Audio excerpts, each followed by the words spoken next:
All right, so the dollar went up and so did gold.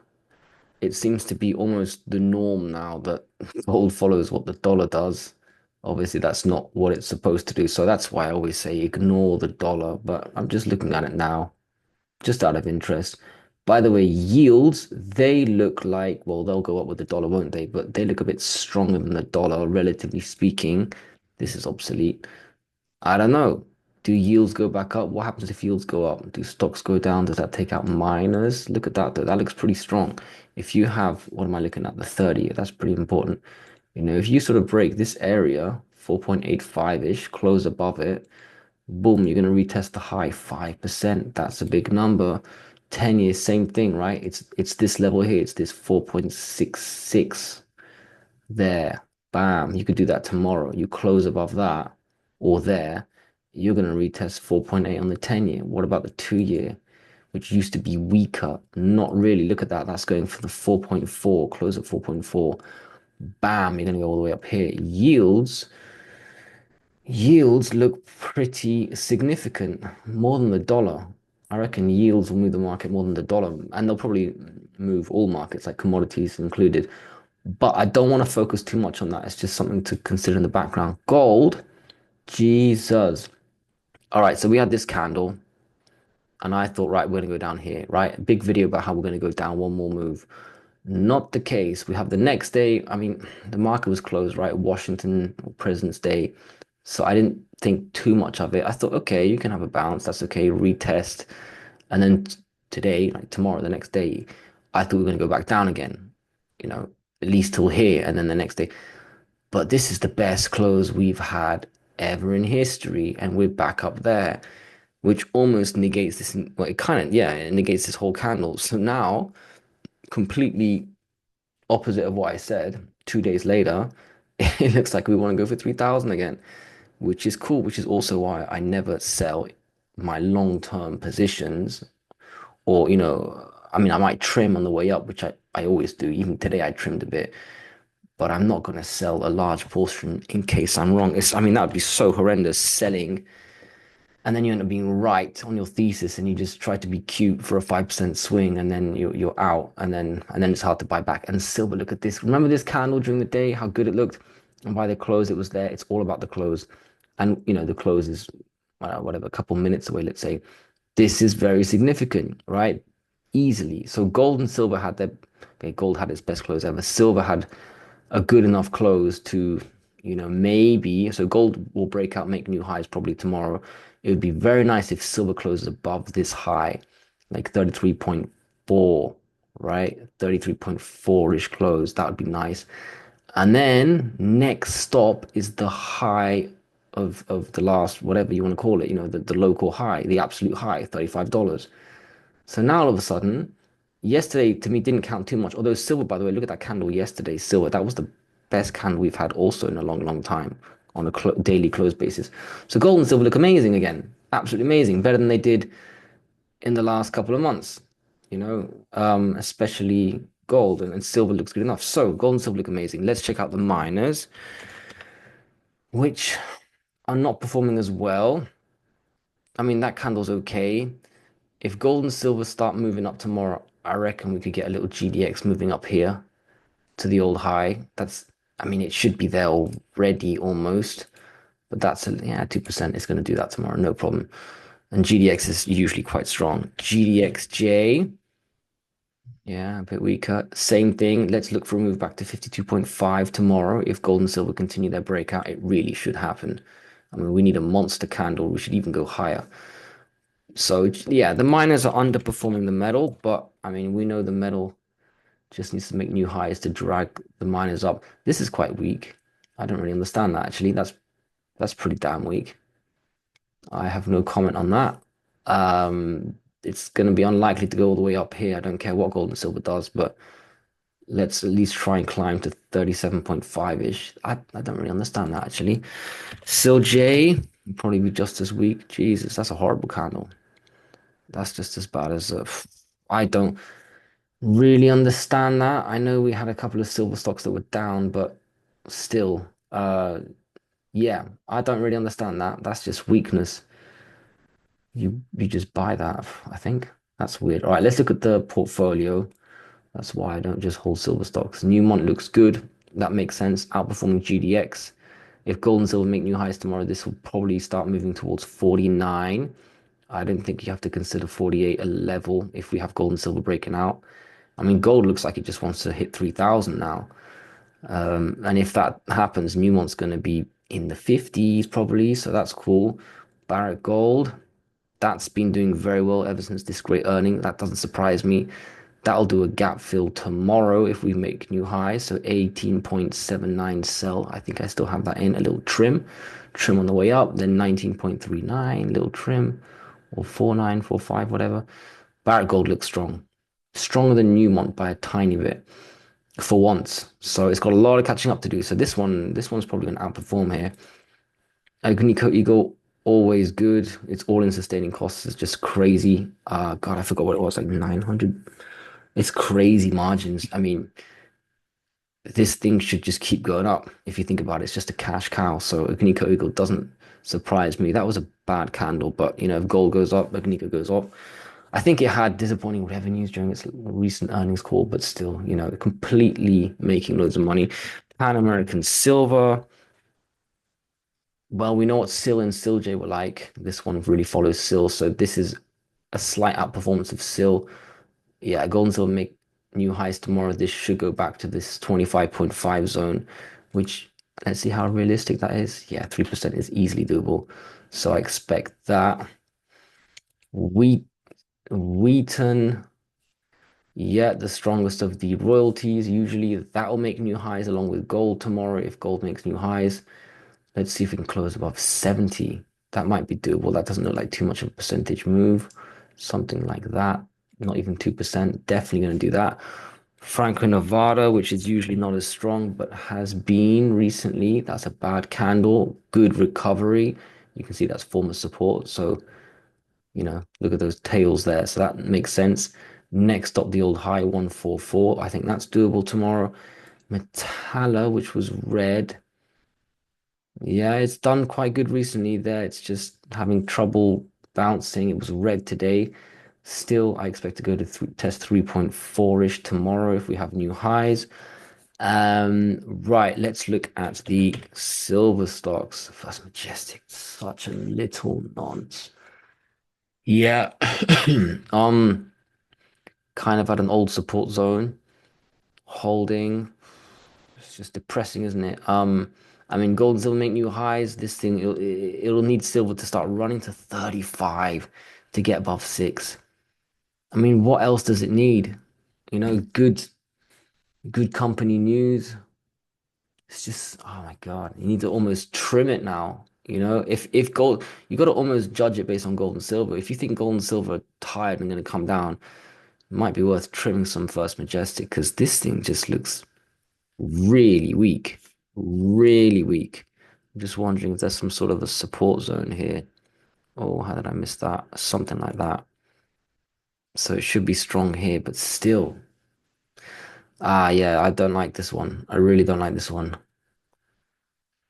Just, I'm gonna hold because I think gold and silver are going higher. But as soon as they look like they're gonna come down, I may just trim a bit more, make it basically my weakest silver stock. I think it already is because it's come down so much, or it hasn't gone up so much compared to the others that it automatically is my weakest one or one of my weakest ones. Absolutely not impressed with that. Fortuna. Yeah, so that came out with news. Obviously bad news. Look where it went though. I should really well, not even need to readjust. Total gap fill, right?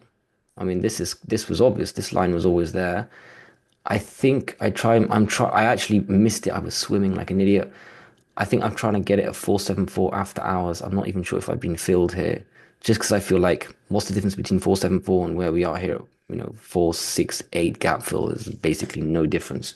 So this was down quite a bit, 8% ish. So this one, I mean, if silver goes back up, I do expect it to bounce. It'll probably have trouble around $5. Um, just because it's going to be sort of a psychological level. I can delete that. It broke out, but then earnings pushes it back down. So maybe just something like that. 5 might be hard. That's a bit of a strong bounce after such bad news, but who knows? Maybe it can just turn around. 5 or 510 will be resistance, but I don't expect it to bounce that much. But still, I thought it was worth a nibble there. What I've been selling up here, I just bought back there basically. Next level will be down here-ish, 420, maybe just a bit above. But I think silver will determine which way that goes now in the near future. Next one, CDE. Another one that I bought today. So I think it's just those two, Fortuna and CDE. CDE I bought pretty much here at low of, no, 6.44, same thing. Just because of this ascending and because I love the stock and because I just feel like it will bounce around here. It's usually quite resilient.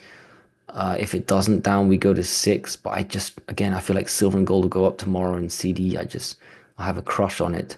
So that's no longer relevant. We'll see what it can do. Maybe recover. I believe it's merged now with Silvercrest, so that's behind us. Maybe that's what the drop's also digesting. Yeah, so I just bought it. I mean, I like it. It's on a trend line. Silver's going up. That's kind of when you need to buy. Next one is Hecla.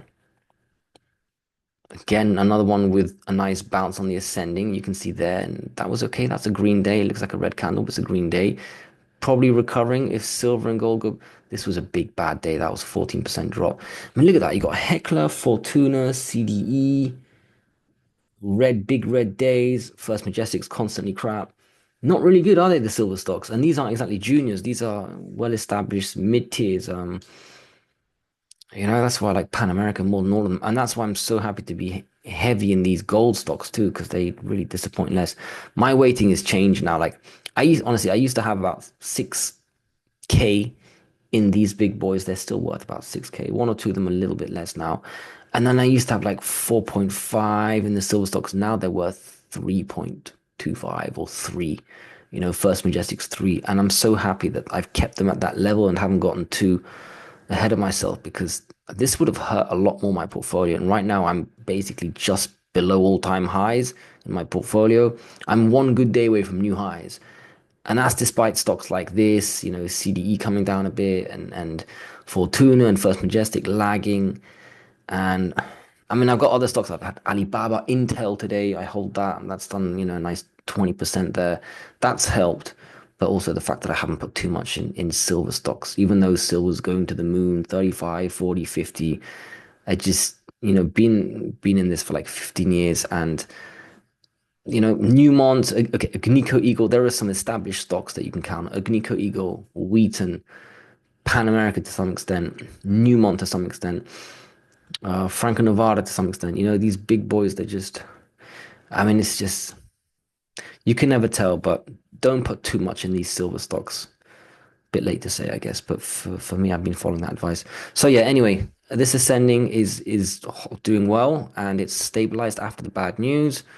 Maybe we can climb back up if we have a nice green day, close above 5.7, and we may start to recover, but it takes a lot to go all the way back up here. I tell you, you're almost not allowed to, no matter what silver does. So I'm going to be trimming on the way up. And when I think silver's exhausted, trim and then buy back when I think the drop's done, etc., or buy back another stock if I think that's going to do better. EXK, that's okay. Hit resistance, down it went today. More stabilization. Again, I think it'll go up with silver. 4.4 is resistance. If we have a down day tomorrow, then 3.9 should hold. So that one's okay.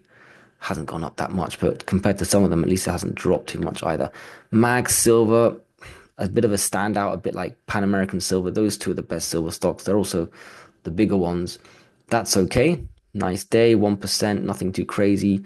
If we have continuation tomorrow, I expect 17.3 to be resistance. If it drops, well, the low of day, the last 2 days, 16.2. Otherwise, down we go here, and you got the gap fill. I don't see that happening. I see a test of 17.3. Next is Aris Mining. What did that do today? Nothing, just chill sideways. Resistance will be 4.2. Support, hard to tell. Support 4-ish, if I can say that. 3 point, yeah, 4, roughly 4. If it starts to have a big cascade for whatever reason, 3.7. But yeah, 3.74 and 4.2. Could have a small breakout coming though. If we have a nice move up in gold, we sort of take out this 4.2. It'll knock its head a little bit here. This actually, due to the time element, is now here. So between 4.2 and 4.3, you may have a bit of resistance, but you start to close above that. Boom, we could move up towards 5, so that looks nice. I am gold, holding support 6.3. Nothing amazing, nothing too bad. I mean, yeah, if gold goes up, then maybe it starts to test 6.6 again. I'm not sure if you can do that in one day. Is that asking too much? Where do we close? 3, 4% is doable on a good day. Yeah, if you make new highs in gold, I think that'll get the market's attention. You could have some algorithms running, like buy a certain amount of stocks. Iron Gold, I'm sure, is one of the big names out there, so maybe it can make that move. So I'm going to say 6.3 on the way down, which is where we are. 6.6 on the way up. If we cascade down, then just under 6. B2 Gold, that had a good day. Not used to seeing that outperform anyone. Closed at a high of local period, even a little higher in after hours. Resistance is 2.7. It could do that tomorrow, especially on the gold breakout. And next step will be, yeah, it'll be like the high, almost 3, like 2 point, not in one go. Probably be here first, 2.8-ish, right? You can see these little highs there because you can't go there in one go. But basically, it may start running towards just under 3. That would be nice for once. I've just been holding that. I refuse to sell it down here. It's ridiculous. Remember where you are. This is ridiculous.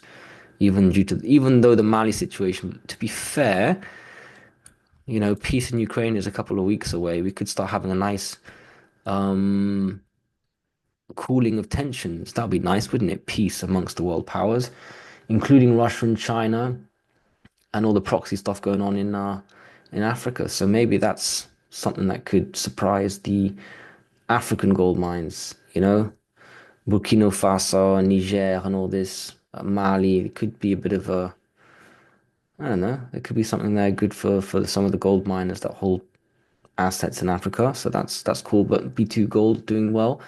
Equinox, that's really nice. To be flagging up here, look at this ascending, incredible.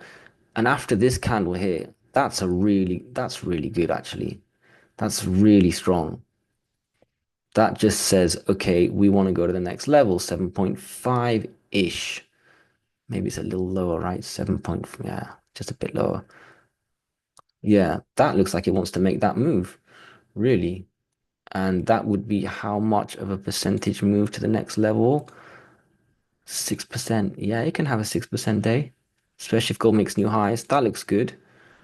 Cool. All right. That's been good for a long time. SSRM, I'm just covering SSRM out of generosity. Look at that. Pretty much. Okay, that's good. Basically, next stop, I'm gonna say next stop 9.6, the old high, because this gap fill, very nice. Been there, done that, sold into it. But really, this is your level of resistance now, 9.6. This supersedes this area. So 9.6 to resistance, although that's quite easy to break. So after 9.6, you might as well go for 9.8, 9.79, or maybe it's just 10. Maybe it's just going to go test 10 if gold and silver move up. Why not? I don't own this anymore, but I have a bit of a crush on SSRM, and maybe some of you guys still own it. This SBSW, the ascending seems to work. That's a nice recovery. That's a bullish candle, even though it closed unchanged. That's a really bullish candle. So resistance is 409, support is 365-ish. Um, that's kind of irrelevant now. Yeah, that's it. So today, surprisingly good. I didn't expect us to be green yesterday. Today, a little less surprising because yesterday's candle was actually quite good, but still pretty surprised by this impressive bounce in gold, especially, and silver in 2 days. Actually, yes, silver especially. To be honest, silver stock should be doing much better because silver had a really good day if you think about where it closed, and it suggests more continuation. So we should have another green day, and maybe we should have new highs in gold, and silver should start scaring its shorts, because it looks like it wants to go test 35 soon. So very disappointing for the silver stocks, but overall nice day. Yeah, let's see what happens tomorrow. So let me know what you think. But that was kind of cool, right?